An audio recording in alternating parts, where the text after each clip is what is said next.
I was surprised. I was, in fact, uh, really amazed that, as per military tradition, he should have, anybody become the field marshal only after great military victories. As Claude Auchinleck said, that he became a field marshal after military victories in the Second World War in Japan and Germany. And he was very upset that Ayub Khan had given himself the title of field marshal, and he asked him, "What victories have you won?" And in this case of Asim Munir, we know that he suffered a defeat.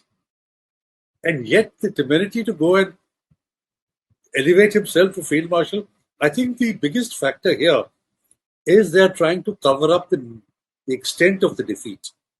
You see, everybody will expect if the promotion मिली है तो they must have done something really well in the engagement against India.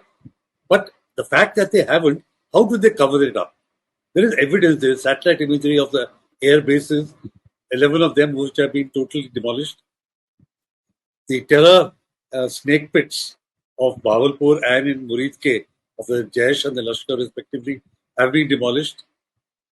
So how do you tell your own people who they say that we are the Mard Mujahid and that kind of a thing, and we are equal to India and we have our nuclear weapons, and yet they lose and lose badly. So I think this elevation is basically meant to mask all that. And the strange thing that this was largely an air battle. So if anybody had to be elevated, it should have been the Air Chief Marshal. He should have been appointed Marshal of the Air Force. What did this guy do anyway? What did the Pakistan Army do anyway? Except for firing at civilians in Rajouri and Prince.